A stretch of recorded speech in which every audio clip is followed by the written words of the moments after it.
What happens when the city's most dangerous criminal lies dying, and only a struggling single mother's voice can pull him back from death? You won't believe what unfolds when her feverish daughter climbs onto his chest in the middle of the night. Every physician at Chicago Memorial had abandoned hope. The most feared crime lord in the Midwest, a man who'd constructed an underground empire with violence and cunning before reaching 35, lay in a private suite surrounded by armed sentries, tethered to machinery that beeped the slow countdown to his demise.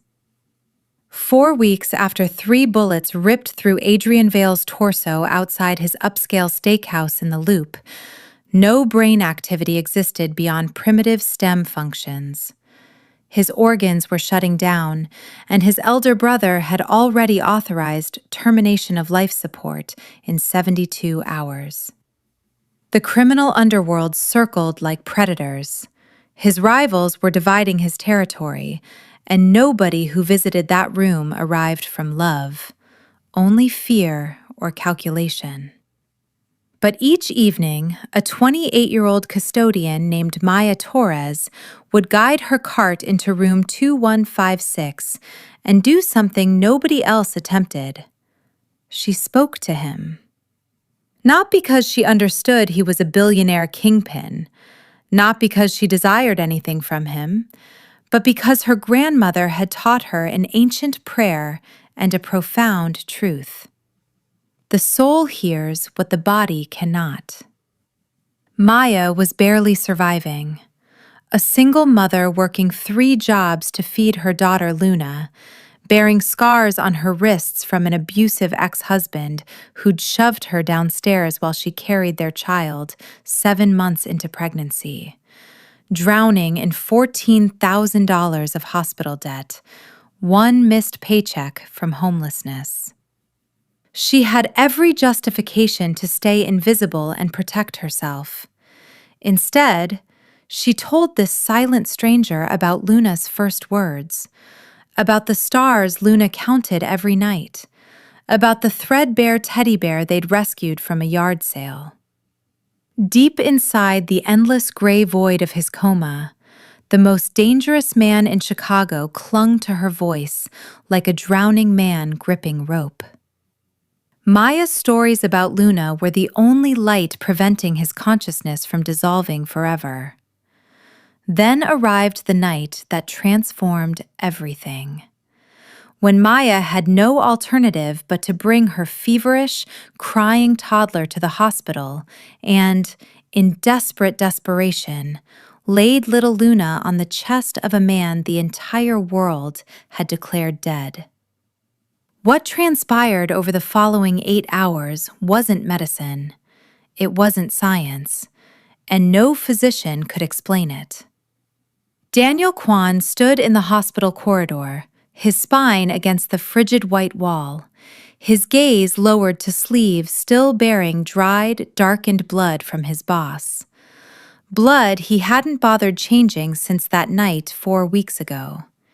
He could still smell cordite, still hear tires shrieking across rain-slicked pavement, still visualize the moment Adrian collapsed on the sidewalk outside the restaurant, eyes wide and fixed on the night sky, as though surprised death could arrive so ordinarily.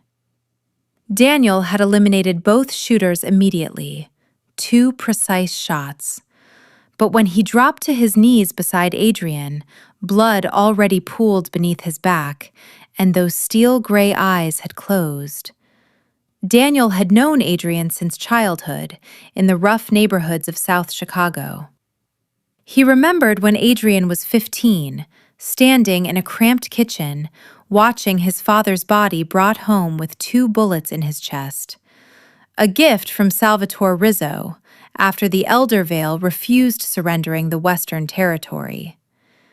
Adrian didn't weep that day, didn't cry at the funeral, didn't shed tears when his mother died of grief 12 months later. Instead, he quietly transformed into something the entire neighborhood feared. At 17, Adrian held his first weapon. At 20, he controlled 4 city blocks. At 23, he dominated the entire North Side network. Before 35, he'd built the Vale Empire into the largest underground power in the Midwest through razor-sharp intelligence and merciless violence. Now that empire cracked daily. News of Adrian's coma spread faster than bullets. Salvatore Rizzo, the man who'd murdered Adrian's father 23 years earlier, smelled blood. In week 1, Rizzo seized 3 Western territories with minimal resistance. Week 2, 5 longtime Vale allies quietly switched allegiances. Week 3, revenue from underground operations plummeted by 60%, and those who once bowed to the Vale name whispered the dynasty was finished. Daniel stood outside room 2156 daily, observing visitors. Captains arrived asking who'd assume power if the boss died, their eyes calculating rather than grieving. Business associates came confirming rumors, then departed with phones pressed to ears, calling attorneys or Rizzo. Beautiful women who once surrounded Adrian at gatherings vanished as though they'd never existed. Not a single genuine tear. Not a single sincere prayer. Nobody came because they missed Adrian, loved Adrian, wanted him to live. The luxurious suite with its lakefront view, fresh flowers replaced daily, pristine sheets, and cutting-edge equipment felt colder than any morgue Daniel had entered. At least in morgues, someone came to mourn. Daniel stood there nightly, staring through the glass panel, and the only thing preventing his collapse was watching a small custodian push her cart into the room each evening, pull a chair beside the bed, and talk to his boss as though he remained present. Daniel didn't comprehend why she did it, but he recognized that in 4 weeks, this woman was the only visitor entering room 2156 without ambition or fear. Carrying nothing except her voice and a kindness he'd thought extinct in their world. Maya Torres was 28, but her life felt as lengthy as someone who'd lived 60 years. Her mother, Carmen Rodriguez, was the only person who'd ever told Maya she deserved love. She died of cancer when Maya was 18, dying on the cheapest hospital bed insurance covered, a shared room with 3 other patients. The last thing Carmen did was clasp Maya's hand and whisper a prayer her own mother had taught her. Then tell Maya to remember that prayer because a time would come when she'd need it more than anything. Her father, Rafael Rodriguez, was a man Maya remembered only through the smell of cheap whiskey and the sound of doors slamming at midnight. He abandoned them when Maya was 10, leaving nothing but unpaid bills and a daughter who learned men would always leave. Maya was 18, motherless, abandoned, alone. When Trent Holloway appeared at the diner where she washed dishes, with a warm smile and gentle hands that pulled her close, Maya believed heaven had finally heard her prayers. Trent was 7 years older, a construction worker, earning enough to rent a 1-bedroom apartment. For the first 6 months, he was the kindest man Maya had known. The next 6 months, he became a nightmare. It began with words, sharp, cutting remarks about her stupidity, her cooking, her laugh, her breathing. Then came the first slap, which Trent called an accident and apologized for tearfully. Then the second without apology. Then the third, fourth, fifth, until Maya stopped counting. When Maya discovered her pregnancy, she believed the baby would change Trent, what all desperate women tell themselves. But Trent didn't change. He found more reasons for anger. That night when Maya was 7 months pregnant, She told Trent she wanted to leave because she feared for the baby. Trent pushed her. It wasn't his hardest shove, but she stood at the top of stairs, and 12 wooden steps don't require much force to destroy everything. Maya fell, her body twisting midair. Her only instinct was curling around her swollen belly with both arms, letting her back and wrists slam into each step instead of the baby. She lay at the bottom in too much pain to breathe, blood soaking her clothes, her left wrist broken and swelling purple. Trent stood at the top, looked down, then walked out and closed the door. Maya lay there alone on the cold wooden floor, one hand clutching her belly, the other limp and broken at her side. She began reciting the prayer her mother had taught her, repeating it until a neighbor heard her moans and called emergency services. Luna was born 2 months early by emergency surgery at Cook County Hospital, weighing less than 4 pounds, so small she fit into a single adult hand. Maya lay on the operating table staring at the white ceiling, asking the nurse if Trent had come. The nurse shook her head with pitying eyes Maya knew too well. Trent didn't come that day, didn't come the next, didn't come ever again. He vanished, like her father, leaving behind a scar on her left wrist and a baby girl who had to lie in an incubator for 3 weeks before gaining strength to go home. When Maya held Luna for the first time, the baby was so small she feared breathing might break her. She whispered the prayer to her daughter, promising they'd survive, though she didn't know how. From then on, every morning Maya woke at 4, fed Luna, worked an early shift at the hospital, came home to feed her, worked an afternoon shift at the laundromat, came home to put her to sleep, then worked night shift cleaning offices. Not because she was brave. Maya never thought herself brave. She simply had no choice but to stand. Because if she fell, Luna would have nobody. While Maya rose daily for her daughter, somewhere unreachable, Adrian Vale drifted in nothingness. A vast gray expanse with no up or down, no before or after, no pain, yet no sensation. Adrian didn't know how long he'd been there, didn't know who he was, didn't know if he lived or died. Most times he didn't care, because nothingness held power violence never had. It rendered everything gently meaningless. Sometimes sounds pierced the fog. Most were empty and cold. A woman's voice spoke words Adrian didn't understand, something about brain activity and prognosis, carrying the scent of disinfectant and professional helplessness. A man's voice Adrian sensed was familiar, spoke of transitions and timelines and decisions, words sharp as knives cutting through mist before vanishing. Another man's voice, younger, heavy with guilt, said, "Boss, please wake up." Said he couldn't hold everything alone. Said he was sorry he hadn't been fast enough. That voice made Adrian feel heavier, as though someone pulled him deeper instead of up. Then there was a fourth voice, different from all others. It carried no medical terms, no strategic calculations, no guilt. This voice told stories. It spoke of a little girl who learned a new word today, estrella, star.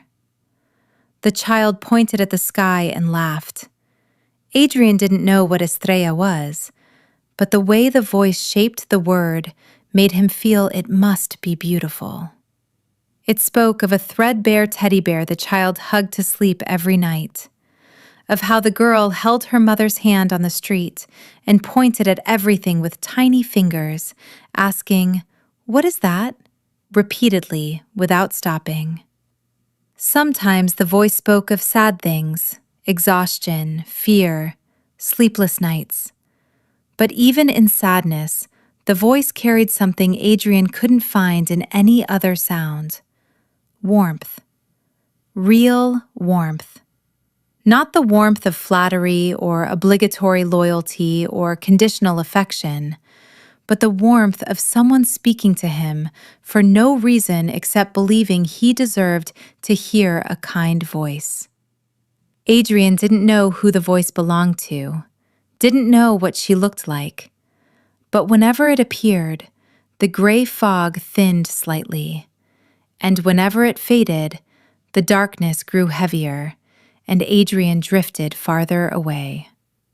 That voice was the only thread Adrian still held, and he clung to it with the deepest instinct he possessed, the instinct even coma couldn't erase, the instinct of someone drowning who knows if he releases his grip, there won't be a second chance.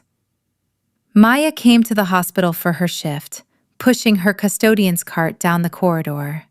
Before she could turn toward room 2156, Nurse Helen Brooks stepped from the nurse's station and stopped her.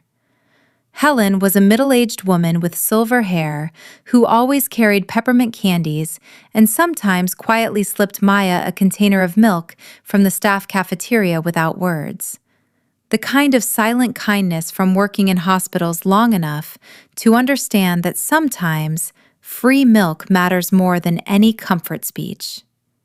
But tonight, Helen carried no peppermints and no milk. She carried bad news. She drew Maya aside and told her as gently as possible that the family had decided in 72 hours they'd remove the breathing tube from the patient in room 2156. Maya stood with hands resting on the cart handle, and she cried. Not sobbing, not making sound, just tears running down both cheeks that she didn't wipe away. She didn't understand why she was crying. She didn't know the man's real name until week 2 when she read it on the chart. Didn't know what he did, where he lived, whether he had real family or friends. She only knew that for 4 weeks she'd told him everything she never told anyone else. About Luna, about fear, about long nights, about the small, fragile hope she hid in her chest as though speaking it aloud would make it disappear. And now the only person who knew all that was about to be gone. Maya wiped her eyes with her sleeve and asked Helen if she could enter the room one last time. Helen nodded and turned away so Maya wouldn't feel ashamed of her tears. Maya stepped into room 2156, left the cart in the hallway, and for the first time, she didn't clean. She simply pulled the white plastic chair close to the bed and sat down. She studied Adrian's face, really studied it for the first time. He was 36, but had lines around his eyes of a man in his 50s. On his left cheek was a faint scar about 2 inches long, likely from a knife. On his neck, another scar, smaller and rounder, origin she didn't want to guess. But beneath those scars, beneath the harsh angles of his jaw and brows, Maya saw a tired face, tired down to the bone. The kind of exhaustion that didn't come from 4 weeks in coma, but from a lifetime without rest. The kind of exhaustion she saw every morning in the mirror. Maya leaned closer and began to speak, her voice meant only for herself. She said she was sorry. Sorry nobody could save him. Sorry this world treated people as though they only mattered while useful. She told him about the invisible thread, the thing her grandmother taught her mother and her mother taught her, that every soul in the world is connected by threads the eye can't see. When one person gently pulls a thread somewhere, another person will feel it. She said she'd been pulling this thread for 4 weeks now, and she didn't know if he could feel it, but she hoped he could. Then Maya placed her hand on Adrian's forehead, closed her eyes, and whispered the prayer passed down from her grandmother, ancient syllables flowing softly through the quiet room as though they belonged there, as though they'd been waiting through generations to be spoken. She held Adrian's hand one last time, her rough, cracked hand wrapping around his larger, warmer one. She held it long before letting go, standing, pushing the chair back where it belonged, and walking out without looking back, because she knew if she did, she wouldn't have strength to leave. Luna started coughing at 2 a.m, a dry, rasping sound like stones grinding together inside her tiny chest. By 3, her little body burned so hot that Maya pressed a hand to her forehead and flinched away. Maya didn't have a thermometer. The old one had run out of batteries the month before, and she hadn't been able to buy a new one. But she didn't need a thermometer to know this fever was worse than the others.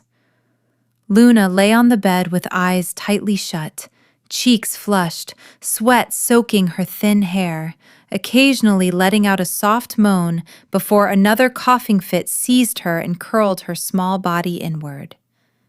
Maya ran to the kitchen, turned on the cold tap, soaked a cloth, ran back to lay it on her daughter's forehead, flipped it, soaked it again, laid it back down, repeating the cycle from 3 to 4 a.m. in the silent apartment, broken only by her child's coughing and the drip of water from the wet cloth. By 4, the fever eased slightly, but the coughing didn't stop. Maya sat there watching the sky lighten through the dirty window while her mind spun through calculations with no answers. It was Sunday. Mrs. Kim had said she was visiting her daughter and wouldn't return until late evening. No Mrs. Kim meant no one to watch Luna. The free clinic where Maya usually took Luna was closed Sundays. Taking her to emergency meant another bill she couldn't afford, piled atop the $14,000 already crushing her. Maya's phone buzzed at 4:15. The hospital shift supervisor called, her voice tired and pleading, saying the flu had knocked out 3 more night cleaning crew members and they were desperately short-staffed. Could Maya take the Sunday shift from 6 evening to 6 morning? Maya said she couldn't. Her child was sick. The supervisor was silent a second, then said the 2 words she knew Maya couldn't refuse. Double pay. Maya closed her eyes. Double pay for a 12-hour shift meant enough to cover this month's rent that the landlord had already reminded her about twice. It meant enough to buy fever medicine and antibiotics if Luna needed them. It meant keeping a roof over their heads for another 30 days before the next crisis. Maya opened her eyes and looked at Luna sleeping, cheeks still red, one hand gripping the threadbare teddy bear's ear, her breathing heavy but steadier now that medicine had taken hold. She told the supervisor she'd come in. At 5 p.m, Maya bathed Luna in warm water, dressed her in the cleanest pajamas she had, gave her a little cough syrup she found in the back of the cabinet, 2 months past expiration, but better than nothing. She wrapped Luna in the thickest blanket they owned, tucked the threadbare teddy bear into her hand, pulled a knit hat down over her head, and lifted her onto her shoulder. Luna didn't cry. She just rested her head against her mother's neck and breathed hot through her shirt. Maya left the apartment, locked the door, walked down 5 flights of stairs because the elevator had been broken since last week, stepped out onto the street, caught a bus in the February cold cutting into their faces, and headed towards Chicago Memorial Hospital with her sick child in her arms and nothing else in her coat pocket but her apartment key and her custodian's employee badge. Maya arrived at the hospital at 6 p.m, carrying Luna and entering through the employee door at the building's back to avoid being seen. The first thing she did was go to the staff break room in the basement, a small room with 2 green vinyl benches, an old wooden table, a microwave, and a pot of coffee someone had brewed on the previous shift and forgotten to discard. She spread the blanket over the bench against the wall, gently laid Luna down, propped her head on a folded jacket as a pillow, tucked the threadbare teddy bear into her arms, then stepped back and looked at her.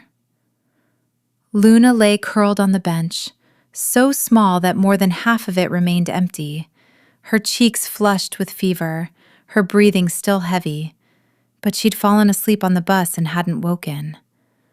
Maya took a deep breath and went upstairs to clock in. From that moment, the battle between the mother and the custodian began. She cleaned rooms on the third floor, every 15 minutes setting the mop aside and running down to the basement to check on Luna, then running back up to continue.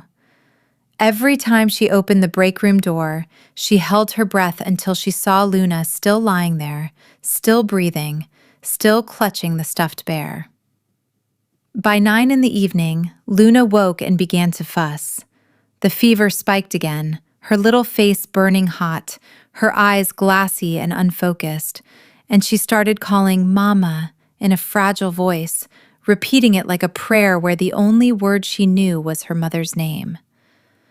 Maya rushed down and gathered her up, wiped her face and hands and feet with a damp cloth, gave her warm water from a bottle, and sat there, rocking her until Luna drifted back to sleep, then laid her down again and ran back upstairs to keep cleaning. At 11 at night, Maya looked at the room assignment list and saw room 2156. She stood staring at that number for a long time, remembering that tomorrow night, when the 72 hours were over, that room would be empty. The sheets changed, the machines removed, and the man she'd talked to for 4 weeks would no longer be there. This was the last time she would clean that room while he was still breathing. She looked down the stairwell toward the basement, thought of Luna lying alone down there with fever and her stuffed bear, and decided she couldn't leave her alone any longer, not one more minute. Maya ran downstairs and lifted Luna up, the child burning hot and limp against her shoulder, then carried her up to the private ward, pushing the custodian's cart with one hand and holding her child with the other. When she reached room 2156, the 2 night guards looked at her and then at the child on her shoulder. She'd cleaned this room every night for 4 weeks. They knew her face, knew she was harmless, and the older guard glanced at the sleeping child and shifted aside just enough to let her pass without saying a word. Maya stepped into room 2156 for the last time. The room was the same as every night, the steady beeping of machines counting down the time Adrian Vale had left, the soft amber light, the stillness so deep she could hear Luna's heavy breathing against her shoulder, blending with the monitor's rhythm like 2 mismatched melodies accidentally playing the same song. Maya began cleaning with one hand, the other holding Luna against her hip. She was used to doing everything one-handed since Luna was born. But Luna was restless because the fever made the child uncomfortable, and she refused to stay still anywhere. Maya tried setting Luna on the plastic chair, but the child cried the moment her back touched the cold surface. Cried louder when Maya placed her on the visitor sofa. Screamed when Maya tried laying a blanket on the floor, the dry, rasping cry of a feverish child tearing through the quiet room, sending panic through Maya because she knew if the guards outside heard it, she'd be in trouble. Maya stood in the middle of the room, with Luna crying in her arms, sweat running down her temples, scanning desperately for anywhere warm enough and soft enough for Luna to settle. Her eyes landed on Adrian. He lay there on the hospital bed, his chest rising and falling steadily with the ventilator, his large body warm beneath the white sheets. Maya knew this was the most reckless thought she'd ever had, but she had no other choice. She whispered an apology and gently placed Luna on Adrian's chest, just to rest her arms for 1 minute. Just 1 minute, while she wiped the table and she'd pick her up right away. Luna touched Adrian's chest and stopped crying. Not slowly calming, but stopping instantly, as if a switch had been flipped. The cry cut off mid-sound and replaced by silence. The child lay there for a second, then another, then slowly curled inward like a kitten finding warmth, pressing her fever-hot cheek against Adrian's chest, just above his heart, her tiny hands clutching the fabric of his hospital gown. And for the first time all day, Luna slept. Truly slept. Her breathing slowing and evening out, her face easing out of pain, as if the chest of this comatose man was the safest place she'd ever known. Maya stood frozen, afraid to breathe. She waited 10 seconds, 20, then bent to lift Luna, and the moment her hand touched the child, Luna screamed again, instantly and reflexively. Maya hurriedly placed her back on Adrian's chest, and the child fell silent, curling up, gripping the gown, sleeping. Maya tried a third time, lifted her, cried, set her down, silence. A fourth time, lifted her, cried, set her down, silence. She didn't dare try a fifth. Maya pulled a chair beside the bed, her eyes never leaving Luna sleeping on Adrian's chest, guarding the scene like a miracle she didn't understand and didn't dare believe. When she was sure Luna was deeply asleep and safe, she began to tell stories as she did every night, her voice a whisper just loud enough to hear herself, telling them to both of them, to the child sleeping on the chest and to the man sinking in darkness beneath. She said today had been the worst day in a long line of bad days.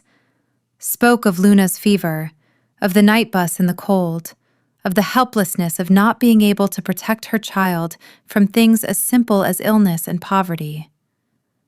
Then she spoke of the stars Luna counted every night on the walk home, of how the child said Estrella clearly and proudly, as if it were the most important word in the world. And she said that maybe for Luna, it truly was, because the stars were always there. Every night they were there. They never left. 1 hour passed, then 2, and Maya stayed there telling stories. And she didn't notice right away, but something in the room was changing. The beeping of the heart monitor began to shift. No longer the flat, steady rhythm of every other night, but a little faster. Just a little, then slowing, then quickening again, as if the heart were trying to remember how to beat on its own, rather than on the machine's command. Deep within the endless gray fog, Adrian felt something he hadn't felt in 4 weeks. Something rested on his chest. Light, barely there, yet warm. Truly warm. Not the vague warmth of memory or hallucination, but warmth with weight, with rhythm, with breath. A tiny heartbeat fluttered against him, twice as fast as his own, quick and fragile like a butterfly's wings inside his chest. Then came the smell. Warm milk and baby powder and child sweat. A scent he'd never known, because he'd never been close to a child long enough to learn what they smelled like. Yet the deepest instinct in him recognized it instantly. Then came the hand, a tiny hand gripping his gown with the weak yet determined grasp of a sleeping child. And that grasp pulled Adrian toward the light more powerfully than any drug or medical technology ever invented. For the first time in 4 weeks, Adrian didn't just hear, but felt. Didn't just drift, but clung. Didn't just exist in nothingness, but wanted to leave it. The familiar voice was still there, speaking of the stars, drawing him closer. But it was the warmth on his chest that forced him to choose between letting go and holding on. At 4 in the morning, The index finger of Adrian Vale's right hand twitched. A small movement, too slight to notice unless someone was watching closely. But Maya was holding his hand, and she felt it. She stopped breathing, her heart racing, her eyes locked on his hand, waiting. And the finger moved again. Then the whole hand gently closed around her finger. Maya pressed the call button with her free hand, the other refusing to let go. And then Adrian opened his eyes. Adrian Vale's eyes opened for the first time in 4 weeks. And the world he saw wasn't a white ceiling or harsh hospital lights, but a blurred, shapeless chaos, like looking through murky water, everything bleeding together into meaningless streaks of light and shadow. He didn't know where he was, didn't know who he was, didn't know how much time had passed. His body felt heavy as lead. Every finger movement demanded an effort he wasn't sure he possessed. But he felt 2 things more clearly than any image before his eyes: the warmth on his chest and the voice beside him.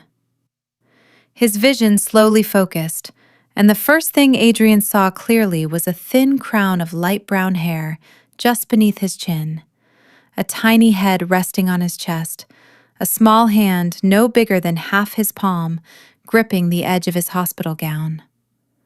A child. The child from the stories the voice had told him every night. Adrian didn't know her name, didn't know what she looked like until this moment, but he knew this was the child who loved the stars, the child who slept clutching a threadbare teddy bear, the child that voice loved more than anything in the world. And somehow, that child was lying on his chest, and her light breathing was the thread that had pulled him back from nothingness.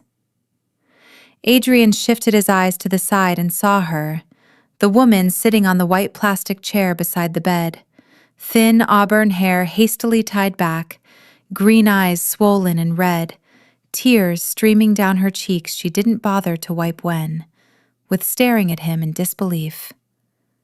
The owner of the voice.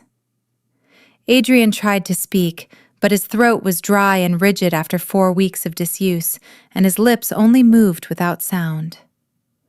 Maya hit the nurse call button again, this time over and over. In less than a minute, the quiet room turned into a storm.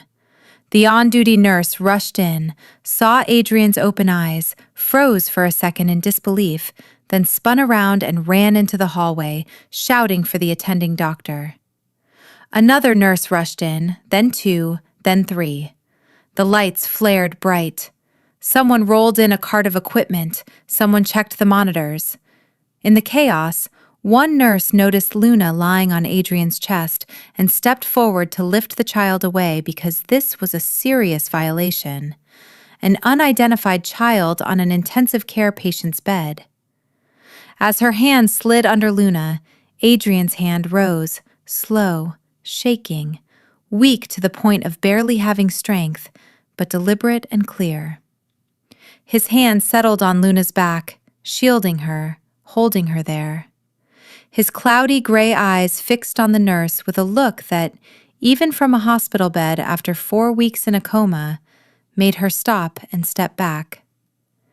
It was Adrian Vale's first conscious movement in 4 weeks, and he used it not to touch his own face, not to reach for the call button, not to do anything for himself, but to keep a child he had never met lying safely on his chest. Luna didn't wake. She slept through the chaos, through the running footsteps and urgent voices and blazing lights, still curled on Adrian's chest with her hand clutching his gown. And his hand, 4 times the size of hers, rested on her back like a promise he wasn't yet awake enough to understand he was making.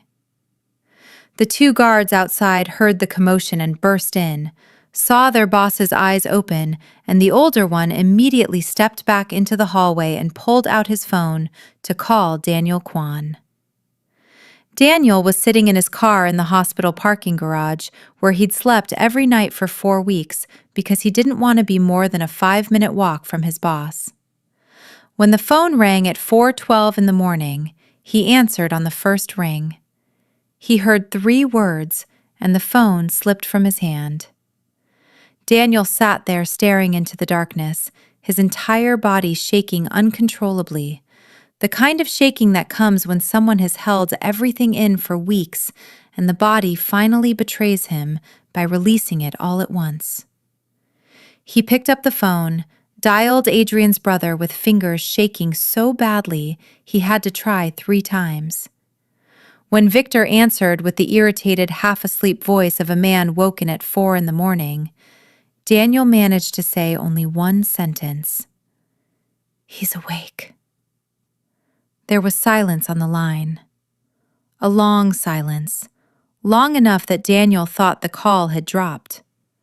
Then Victor spoke in a voice Daniel had never heard from him before, a voice breaking at the edges of each word like water spilling through a cracked dam.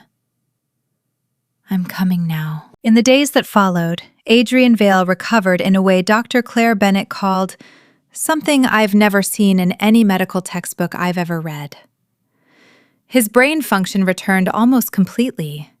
Cognitive abilities came back piece by piece, memory intact, language intact, motor function weak but improving daily.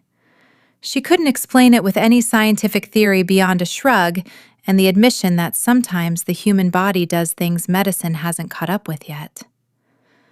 On the 3rd day after waking, when Adrian was strong enough to sit propped against pillows and speak without losing his breath, he called Daniel into the room and asked in a but steady voice who the woman from that night was. Daniel had been waiting for the question. He handed Adrian a thin file, the result of an investigation he'd ordered the very morning Adrian woke. Maya Torres, 28 years old, born in Chicago, single mother, 1 daughter named Luna, nearly 2 years old. Custodian at Chicago Memorial, evening and night shifts. Additional work at a laundromat and office cleaning. Lives in a 5th-floor apartment in a building on West Division Street. No criminal record, no civil cases, no ties to any criminal organizations. Completely clean. So clean, Daniel had the check run twice because, in their world, no one that clean just happened to appear beside a boss's hospital bed. But she really was clean.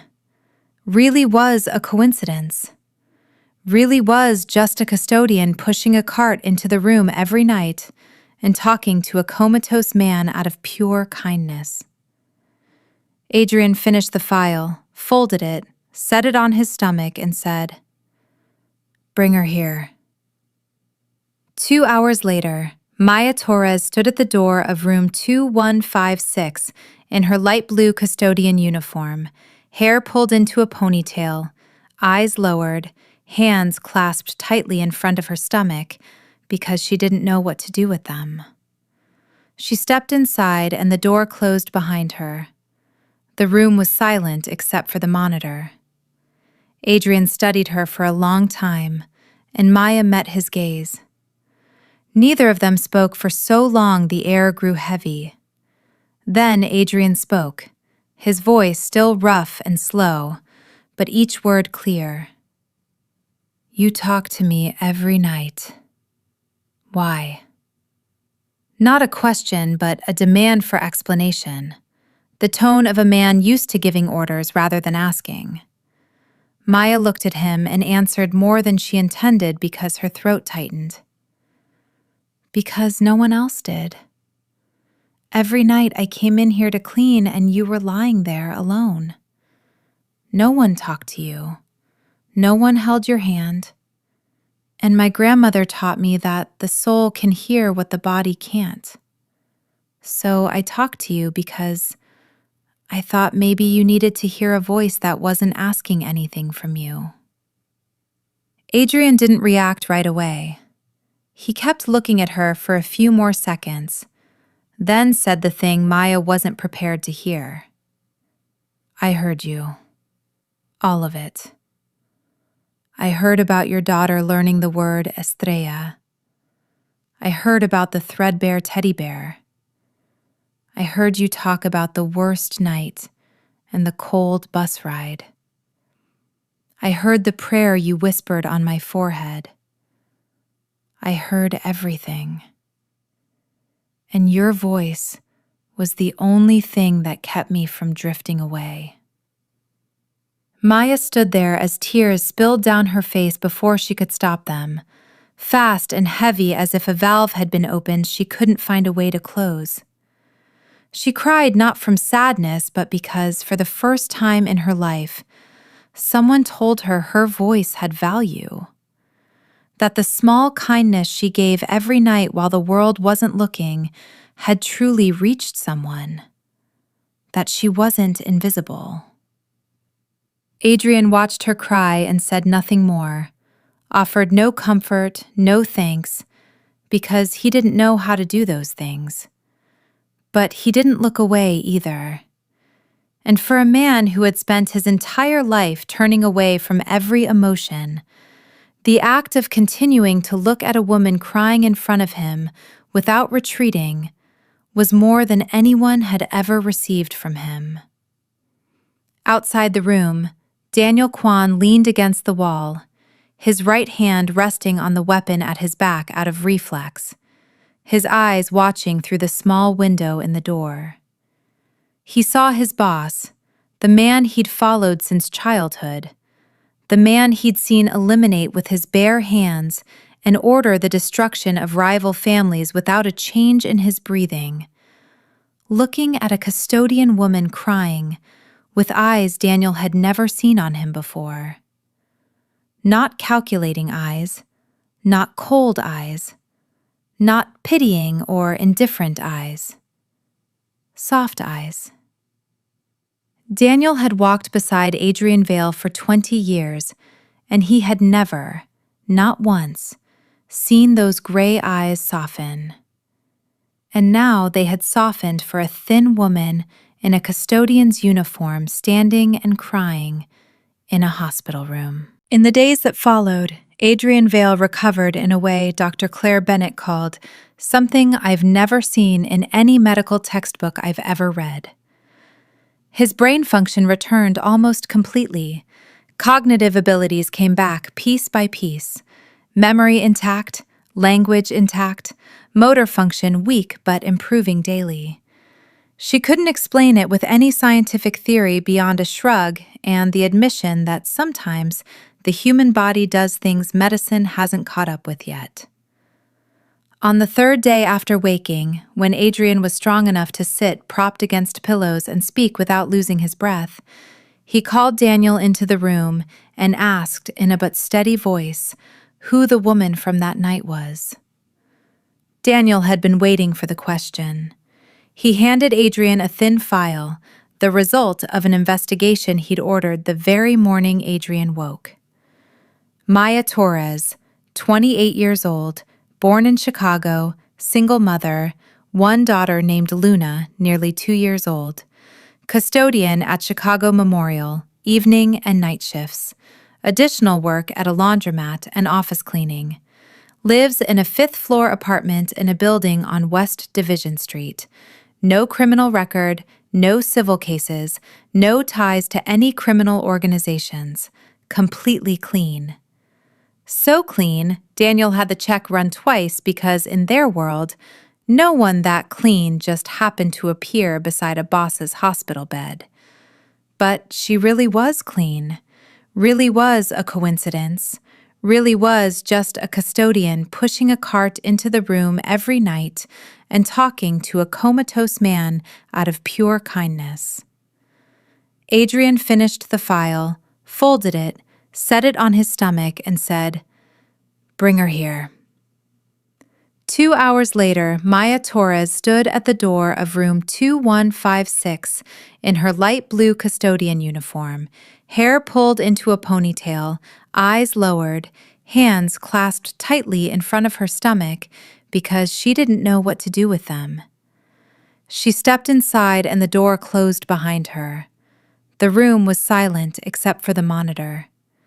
Adrian studied her for a long time, and Maya met his gaze. Neither of them spoke for so long the air grew heavy. Then Adrian spoke, his voice still rough and slow, but each word clear. "You talk to me every night. Why?" Not a question, but a demand for explanation, the tone of a man used to giving orders rather than asking. Maya looked at him and answered more than she intended because her throat tightened. "Because no one else did. Every night I came in here to clean, and you were lying there alone. No one talked to you. No one held your hand. And my grandmother taught me that the soul can hear what the body can't.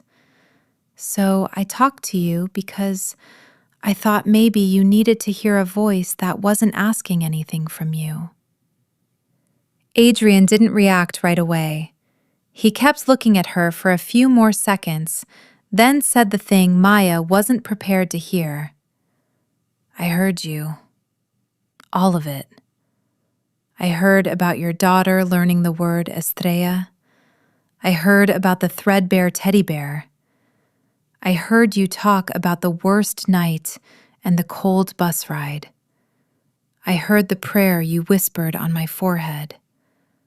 I heard everything. And your voice was the only thing that kept me from drifting away." Maya stood there as tears spilled down her face before she could stop them, fast and heavy as if a valve had been opened she couldn't find a way to close. She cried not from sadness, but because for the first time in her life, someone told her her voice had value. That the small kindness she gave every night while the world wasn't looking had truly reached someone. That she wasn't invisible.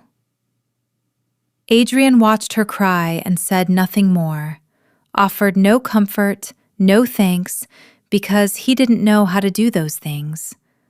But he didn't look away either. And for a man who had spent his entire life turning away from every emotion, the act of continuing to look at a woman crying in front of him without retreating was more than anyone had ever received from him. Outside the room, Daniel Kwan leaned against the wall, his right hand resting on the weapon at his back out of reflex, his eyes watching through the small window in the door. He saw his boss, the man he'd followed since childhood, the man he'd seen eliminate with his bare hands and order the destruction of rival families without a change in his breathing, looking at a custodian woman crying with eyes Daniel had never seen on him before. Not calculating eyes, not cold eyes, not pitying or indifferent eyes. Soft eyes. Daniel had walked beside Adrian Vale for 20 years, and he had never, not once, seen those gray eyes soften. And now they had softened for a thin woman in a custodian's uniform, standing and crying in a hospital room. They said security cameras had recorded Maya bringing a small child into an intensive care patient's room on the night Adrian woke. That it was a serious violation of safety and sanitation policy, and they had no choice but to terminate her employment. Maya sat there listening. She didn't beg, didn't cry, didn't explain because she was too tired to beg anyone for anything anymore. She only nodded and prepared to stand and leave when the phone on the desk rang. One manager answered, listened for 30 seconds, his face draining from stern to pale, then set the phone down and looked at his colleague with the expression of someone who had just realized he was standing in a minefield. The call was from the hospital's legal department. The message was simple. The Vale family had donated more than $2 million to Chicago Memorial over the past 3 years, and the family's legal representative had just called to say that if an employee named Maya Torres was affected in any way related to her job, the family would reconsider all future funding commitments. The two managers looked at each other, then at Maya.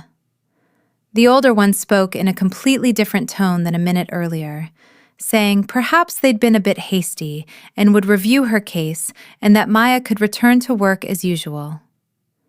Maya left the administration office without understanding what had just happened, without knowing why the storm had suddenly stopped, without knowing that a hand was moving in the shadows behind her life, quietly and methodically removing every threat.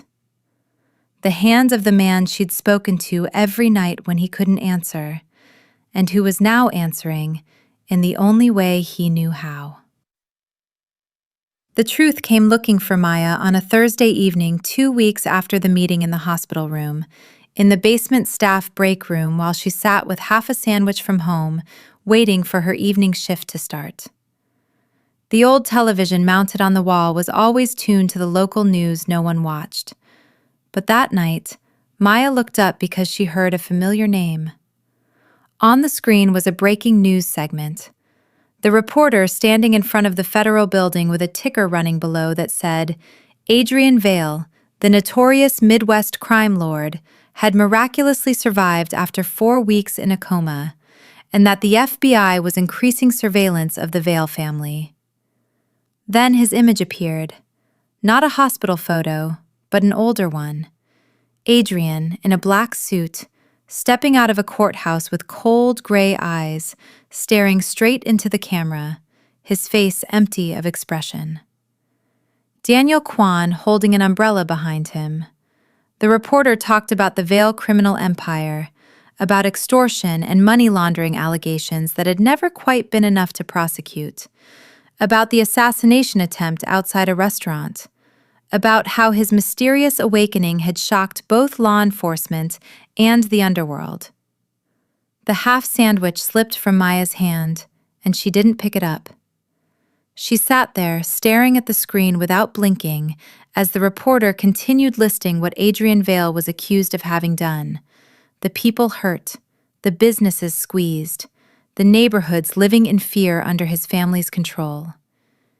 Each word landed like a punch to Maya's chest, because she realized that the man she'd spoken to every night, the man she'd prayed for, the man she'd cried over when she thought he was dying, the man her daughter had slept on, wasn't some unlucky anonymous patient, but one of the most dangerous men in the city.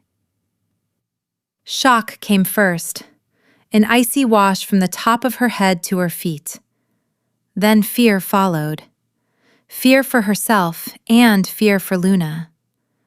Then anger arrived, hot and sharp, replacing fear, because Maya felt deceived, felt her kindness had been used, felt she'd opened herself and poured out her deepest secrets and pain to someone she hadn't known at all. Maya didn't wait. She used the phone number Adrian had left and called. Daniel answered, and Maya said in a voice shaking with anger rather than fear that she needed to see Adrian Vale right now. 2 hours later, they were sitting across from each other in the hospital cafe, the same table as before. But this time, Maya wasn't polite and she wasn't gentle.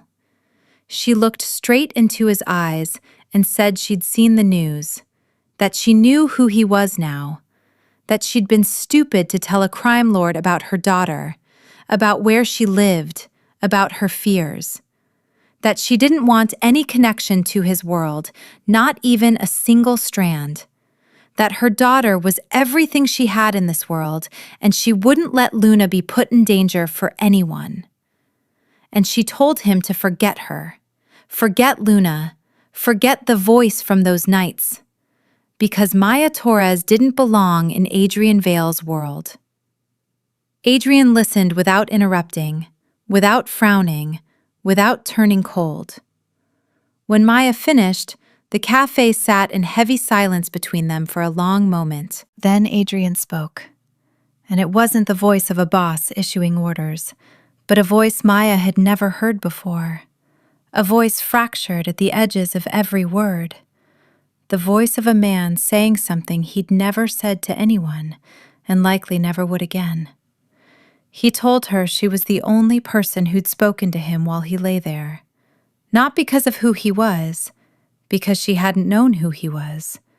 She spoke to him because of who she was, because she believed the soul could hear what the body couldn't, because she told star stories to a dying stranger, because where the rest of the world saw only power or a threat, she saw a lonely man who'd never truly lived.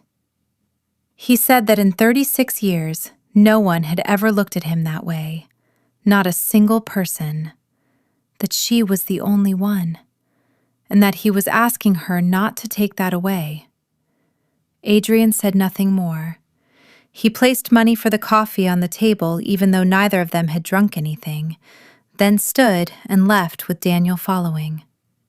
Maya stayed behind, alone in the hospital cafe, staring at the empty chair across from her. You are the only one. Maya closed her eyes and saw those gray eyes, not the cold eyes from the television, but the broken eyes from the cafe. The eyes of a 15-year-old orphan still hiding inside a 36-year-old kingpin. And she understood. She was angry at him for the truth, but couldn't hate him for the pain. Because Maya Torres knew what loneliness looked like. And it didn't change whether you lived in a West Division apartment or a Gold Coast penthouse. Chapter 9. When Darkness Comes. Salvatore Rizzo didn't become the Southern boss by overlooking details. From the moment Adrian woke up, Rizzo had men tracking every move his rival made, and it didn't take long for an unusual report to surface.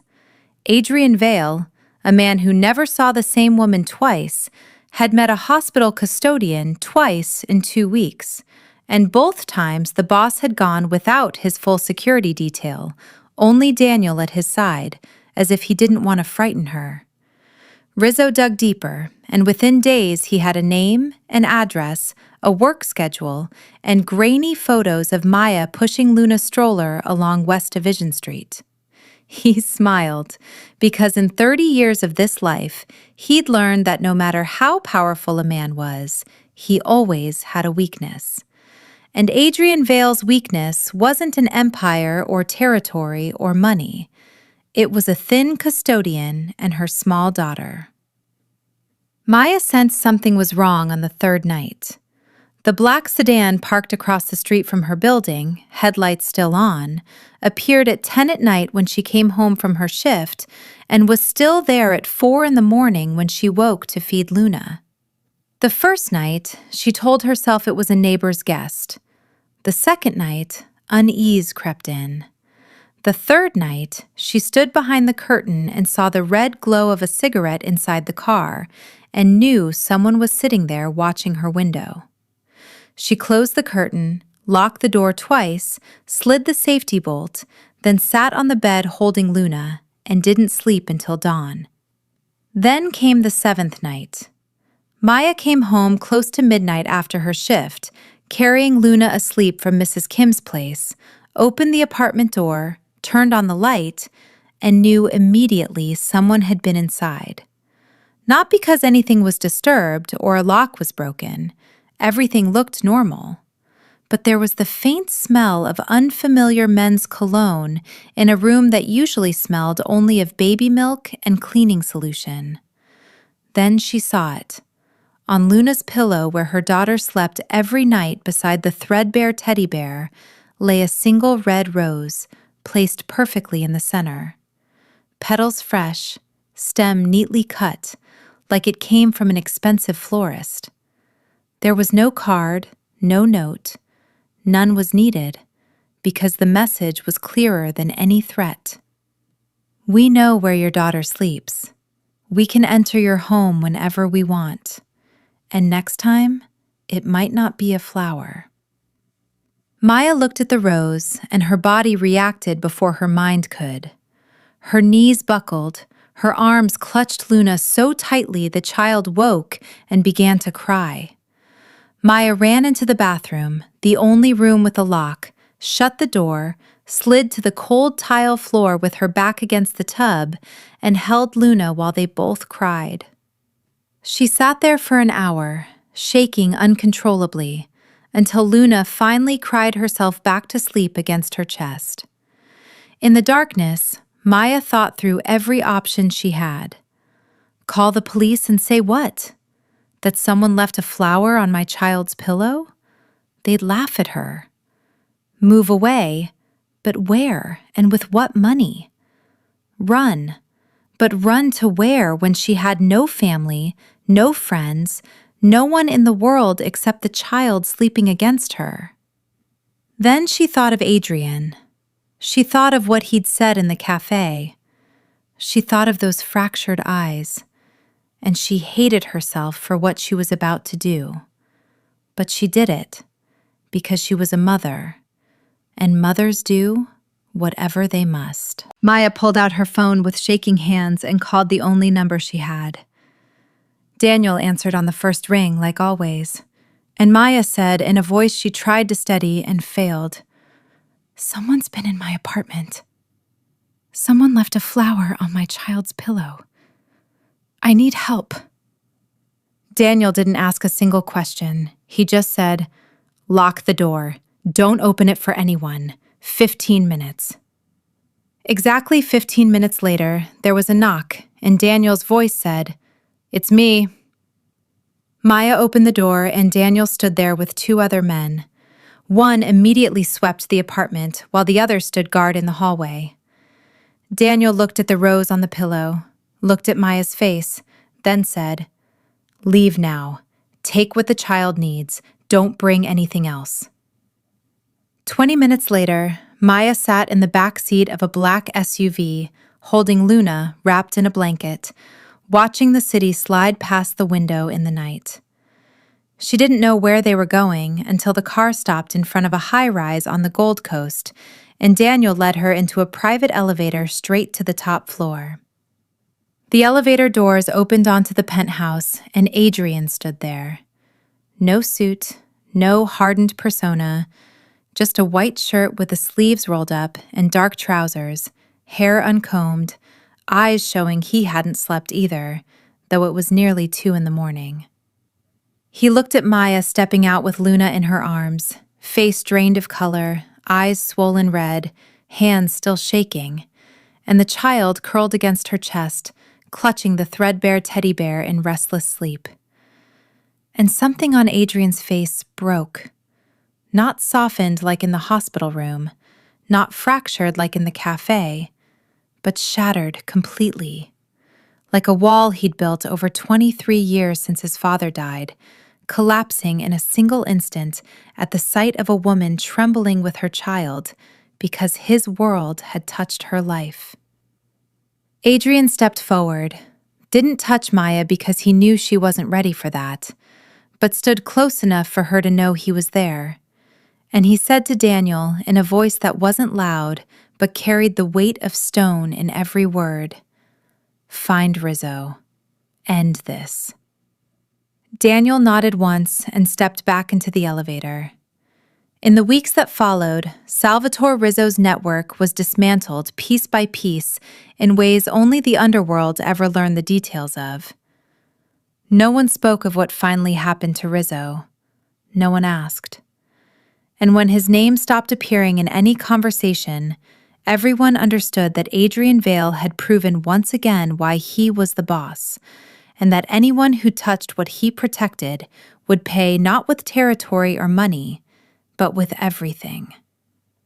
A week after Rizzo vanished from the underworld map, Victor Vale came to Adrian's penthouse on a Sunday afternoon, not to discuss strategy or sign papers, but because Adrian had called and said his brother should come for dinner. Just that. Victor came because it was the first time in more than 10 years Adrian had invited him without an agenda. They sat in the wide living room overlooking Lake Michigan with 2 glasses of whiskey on the table. And for the first time in a very long while, the 2 brothers talked like brothers instead of twin pillars of an empire trying not to collapse. Victor said that the night before the 72 hours ended, after he signed the papers to remove the ventilator and finished the meeting with the captains, he drove home, parked in the garage, shut off the engine, and sat in the dark for 3 hours. He said he cried for the first time since their father's funeral 23 years earlier.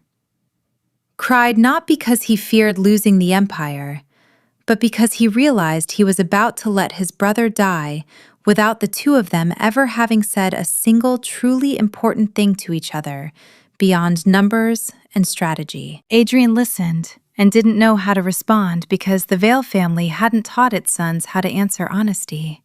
But he put a hand on Victor's shoulder and held it there. Victor put his hand over his brother's.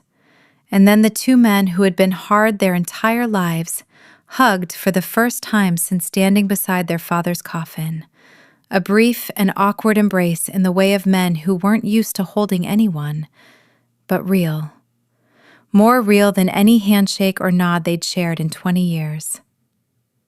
Victor left at 9 in the evening. When the elevator doors closed, the penthouse returned to 3 people, Adrian, Maya, and Luna. Maya and Luna had been there for more than a week since the night of the flower on the pillow. Adrian had given them a private guest suite with a locking door so Maya would feel safe, and he kept a respectful distance, never entering when the door was closed, never touching Maya or Luna unless invited. But Luna didn't understand distance. She was nearly 2, and the penthouse was the most magical kingdom her small feet had ever explored. She ran everywhere, touching everything with the fearless curiosity of a child who didn't yet know the world could hurt her. That evening, while Maya washed dishes in the kitchen, Luna found Adrian. He was sitting alone on the terrace overlooking the city, his second glass of whiskey in hand, the city lights reflected in his gray eyes, thinking about his conversation with Victor, about wasted years, about words never spoken. When he heard tiny footsteps padding across the stone floor, Luna stood in the doorway, looking at him with wide eyes, the threadbare teddy bear tucked under her arm. She wasn't shy or afraid. She simply walked straight to Adrian and climbed into his lap with the natural ease of a child who believed every set of arms was a safe place. Adrian froze. He set the whiskey down too quickly and didn't know what to do with his arms.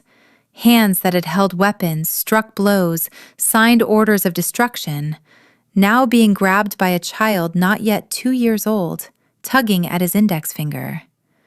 Luna held his hand, pulled it toward the sky, pointed up and said in a small, clear, proud voice, "Estrella!" The stars hung over Chicago, not many visible through the city lights, but enough.